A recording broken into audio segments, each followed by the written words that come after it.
Hello and welcome to the Education on Fire podcast. The place where we share creative and inspiring learning in our schools.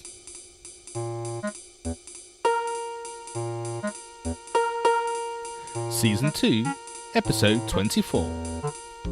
Hello and welcome back to the Education on Fire podcast with me, Mark Taylor. This is part 2 of my ICT with Mr.P episode.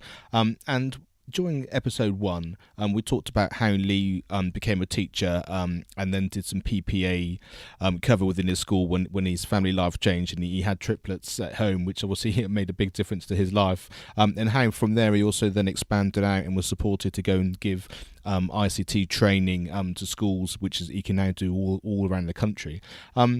We finished episode 1 talking about how children are using technology at home and the balance between family life and being able to switch the screen off and actually be part of a normal conversation. And we're going to sort of just carry that on now and take us into how we actually use technology in terms of being a creator and creating content and the positive things of that, as well as also just being a passive consumer. So this is Lee Parkinson and part 2 of ICT with Mr. P. I do love the technology bits. I think it's great, and I promote it all the time. But for me, there's two different ways in which I think you use technology. You use technology either as a consumer or a creator. So when we're talking about being a consumer with technology, it's things like you're watching videos, you're watching YouTube videos, you're watching Netflix, you're reading ebooks, you're listening to music, you're browsing the web, doing research, that sort of thing, playing video games. And don't get me wrong, there's a place for that. There's a place for that. Sort of in school and outside of school, what I find with a lot of schools now is that tends to be the only way they're using the technology. So, when it comes to teachers using the iPads, it's, we're going to do some research on the internet, or we're going to, we've got this maths game that you can play. Don't get me wrong, they're obviously really useful tools. My issue comes when that's the only way in which the schools are using that technology. So what I try and do with a lot of my training when I speak to, when I'm in school with teachers, is say, yeah, that's great. We can, we can use the technology for that. But what we want to try and where it starts to really transform learning is when both you and your pupils are creating content. So you're not just browsing the web, you're publishing to the web. You're not just listening to music, you're composing music. You're not just reading ebooks, you're writing ebooks. You're not just playing video games, you're designing your own video games. You're not watching videos, you're creating videos. And it's that sort of side of the technology that really starts to transform learning, but it also changes the mentality in the teachers then. So you get a lot of teachers who, and I get them all the time, I get the messages, tweets, have you got an app for this? Have you got an app for fractions? Have you got an app for ancient Greece, this and that? Whereas teachers who see the creative side of the technology and the list of apps you can use for that, it becomes then, we're doing fractions. How can I explain everything for that? How can I use Adobe Spark Video? How can I use Shadow Puppets? How can I use it? So it really gets the teachers then to see a completely different way in which the technology can transform the learning that's happening in the classroom and give children the opportunities to share, demonstrate, explain, express their ideas in creative ways about absolutely anything, rather than looking at the consumer side and it being specific to an objective or a particular area. The creative apps are the ones that you can say, right, we're doing maths, we could use it for that. We could do in English, we're doing PE, we're doing science. So that's where I try and focus a lot of the technology. And with my kids, it tends to be a lot more of the consumer side because they're still quite young, which is watching Netflix or the Sky Go app. So we try and limit that. And then when I get opportunities, we are being sort of quite creative, and the children make their own little videos and they talk through what they know and that sort of thing. And that's key, isn't it? I mean, I think it really. The whole being creative side of it, and the technology we have in iPads especially and that sort of thing, they're just the latest tool. They're just a way of being able to express yourself and share what you're doing in a new way. And yeah. Specifically in iPads, I mean, is that kind of your sort of tool of choice rather than using laptops and things these days, or does it just depend on what resources the school's got, or how do you sort of see the difference between those devices? Yeah. I mean, personal preference now it is. I am a bit of an Apple geek, I suppose. When I got my first iPad, it then got me to get my first MacBook, and I've never looked back really. But those creative tools that I've mentioned there, they tend to be the apps or the programs that are available on every device. So when we're talking about things like Seesaw, Explain Everything, Book Creator, you can get those on any sort of device you've got. So that's where I try and focus, because I can't guarantee that every school I go into are going to have iPads or tablets. So it's sort of saying, well, actually, these are the tools you can get on any device that can sort of transform learning, and that's where we should be focusing. That's where I think just generally education needs to sort of refocus its goals, and actually encouraging that creativity. And because I think nowadays, I think our education system hasn't. I'm going quite political now. I don't know if this is I should be going this way, but I was reading an article the other week that was talking about how our education system, it was built for the industrial age, and now in 2017 we're sort of post that, and we're very slow to sort of change and adapt to the way the world's working, and technology is at the heart of every business, and even the medical field. You look at I was reading the other day about how virtual reality now is helping people who a few years ago, due to injuries or whatever, wouldn't have dreamed of being able to walk. They're now they're sort of reteaching themselves how to walk through virtual reality, or using 3D printing to actually print body parts, to using transplants and things like that. So that's where technology is getting us. And that's where we're going with technology. Yet in so many schools, we're still sort of stuck in the dark ages, because the system is very much tailored towards testing results and SATs and that sort of thing, which is quite frustrating when for a lot of children that's not the way education is not a one size fits all. That's what I think.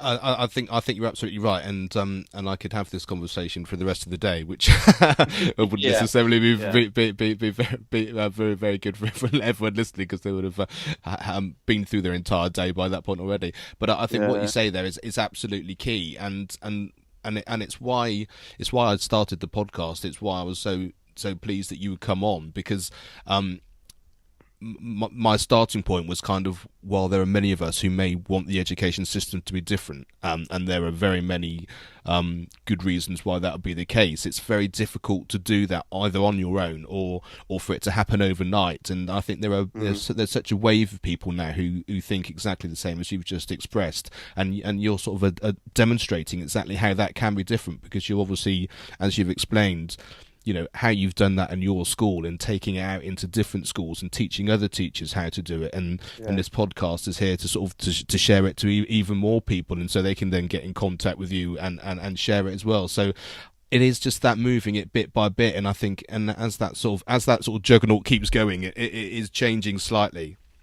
Yeah, and I mean, in our school, we're nowhere near the polished arts. We're nowhere near where I want us to be as a whole school, but we're definitely on the right track. And I think, sort of society as a whole, we've become very impatient with things. We want things to change straight away. We want to, come back off a course and implement an idea that's going to, work straight away. And education especially, it's not going to work like that. So it is, even though we've had the sort of mobile technology now for a good 5 years, we're still not quite where I want us to be, but we are on the right track. So it's schools just understanding that it isn't an overnight process. Rome wasn't built in a day. That's what they say, don't they? But it's just understanding that there's so much more to education than getting children to pass a sort of SATs test. And I think the problem that we've got, just one more, is that because so much is now based on these results, because these tests now define your status as a school, and things like performance related pay have come in, schools sort of narrow everything down to them. Whereas, my approach is, well, if you actually focus on the children, if you play to their interests, if you engage and inspire them and make their learning purposeful, the quality of the work they produce will tick all those boxes. But what you get extra is you're developing the children as a whole child. They're growing up now, passionate and fulfilled, with a passion that they want to follow, and they see the opportunities and the careers that might then come from that sort of approach, rather than it all being down to ticking boxes, passing tests, and then the children then don't really see the purpose in that. That's, I remember when I was back, I was dreadful at exams. I was awful. It was really the coursework that got me through my GCSEs, because I was very, very much sort of creative and discussion and talking and that sort of thing. But when it came to the formal exams, I was sort of dreadful. But I'm lucky in that I was able to then turn my skill set into something where I'm, like I say, I'm able to, speak in front of X amount of teachers and share those ideas in a way that they can understand them and go back to their school and use them. So, it's trying to get across to teachers that, yeah, we do have to still tick these boxes, but there's ways in which you can do it that doesn't neglect the children's sort of passion and enthusiasm and that sort of thing, really. Yeah, and I think it's that insight and that leap of faith, just to know that if you focus on the children first and give them all those skills, like you say, the rest of it will just take care of itself, because it's and experiences. Yeah, give them those experiences and give them the opportunity. I just wish we were in a system where the children were coming into school and using better technology than they have at home. I did a course the other week with a guy called John Chippendale, who's a primary school teacher it's the other side of Manchester. He's on Twitter at Dr. Chips _, and we do a sort of computing day together, because I focus more on the ICT and the digital literacy, and he does the computer science. And as part of the course, you got a Crumbles robotics kit, because he's really into sort of his physical computing, and we just gave the teachers sort of a good 45 minutes to an hour to sort of create something with this this Crumbles kit. And we're talking teachers who never met each other before. And I stood back and I just said to John, this is what should be happening in classrooms up and down the country, because not only are you getting the children to be creative and develop those problem solving skills, the communication, the collaboration that was going on, we just set them a task of saying, right, you've got to make some sort of movie, something linked to a movie as a way of advertising it. So with the Crumbles kit where you can have flashing lights, it's a very simple. It's very much sort of similar to the Raspberry Pi sort of thing. And yeah, just seeing the teachers with smiles on their faces, just discussing and I was just thinking, this is what we should be doing so much more of in this day and age, where those sort of interpersonal skills are being developed. Yeah, it was great. I was, and then we sort of streamed what the teachers had created on Facebook, and you could just see as they were talking about it how proud these teachers were of what they'd created in that short amount of time. And you think, well, if that's what the teachers are doing, your children are going to be exactly the same, if not more so. And I think also it's the fact that they get to feel different, and it's the feeling of how you're working in that environment, which really does help, doesn't it? And the other thing, and the other irony of this, of course, is the fact that there are many businesses out there that are absolutely crying out for all of those skills, because they know that's what they need to be successful in this modern sort of post sort of industrial age. Absolutely. And yet that's not filtering through into the curriculum. And the big question for me is often, is there a reason why that it's not being embraced? If it's what businesses are actually asking for, why the education system is slow to catch up, or whether it's actually being sort of tampered down, It's interesting you mentioned. I was on. I did an ICT conference in Hull last week, and the keynote at the end of the day was a guy called Richard Gerver. If you've come across his work, I haven't. No. You can follow him on Twitter, and he was talking about this. He was talking about sort of the change in, and he was mentioning that a lot of the countries now who are at the top of the PISA scale. He was talking about the OECD and the PISA scale now are sort of changing from the academic model of education and looking at it as a rounded sort of, sort of developing those skills and giving them those experiences. And he mentioned an OECD study that they did. I can't remember what the year was, where it was all about sort of the sort of what I'm thinking of here. Sort of businesses and work side of things, and some of the conclusions. I've just brought up a picture of that. He said the problem with a lot of the education systems who weren't sort of making that transition over into the workplace was that there was an over-reliance on formal qualifications rather than actual skills. The focus should be more on the importance of interpersonal skills over routine cognitive, which is, what we're pushing more for than anything else. Ticking boxes. Remember this for the test you're going to sit. Vital that people can learn to adapt. Vital that people can learn to adapt and change. Closer links between the world of work and education, which I think just links perfectly into what we were just saying there. Then in that, these are things that we should be making more of. Yet we seem in some ways to be moving further away from. I had a message of a teacher the other day where. It was, well, actually, it wasn't the other day. It was a while ago. It was after the SATs last year, where a child, they sent it back. It was the SPAG test last year, and he didn't get the mark for a question where he'd curved the comma to the right instead of the left. And I couldn't believe it, because I was thinking, well, when is he? Let's be realistic here. When in his life is he ever going to need to handwrite a comma again for someone else to read? That's very true. That's not me now sort of saying stop teaching handwriting. No, of course it's an important skill, but to deem a child a failure because they don't curve it to the left because he was actually left-handed, the same as I am, I just think is ridiculous. I do. But anyway, that's a different discussion. Exactly. Different issue, yeah. Next episode. So all those things you've been chatted about are absolutely fantastic. And so for people listening who want to find out more, where's the best place for them to go? Is it your website where they can see the inset and the training and the projects that you have? Yeah, I mean, for the examples, I mean, what I try and do is as often as I can, I'll blog, what we're doing in class, and that goes on the blog, mrparkinsonict.blogspot.co.uk. So there's a whole wealth of practical ideas and lesson ideas, and I have been told before that I probably share too much on there, but I'm a teacher at heart, and that's what teachers do. Sharing's caring. So there's last time I checked, over 2 million visits to the blog, which is incredible. So there's plenty of ideas on there. There's information on the blog there about training as well, and the courses that I'm doing. So I've got quite a few courses between now and the end of the year. Some just myself, ones with Dr. Chips that I mentioned before, but also another course I run with a guy called John Murray, who is a reading and spelling trainer, and we do a course together. I absolutely love that course. It's called Improving Reading and Writing Through Popular Children's Media, and we just feel it's a really insightful way in which you can embrace other forms of media, music, and film and images and things like that, but with a sort of tech-centric approach, putting text at the heart of everything. So we've got details of all of them are on there, and then you can follow me on Twitter at ICT_Mr.P, same on Instagram at ICT_Mr.P.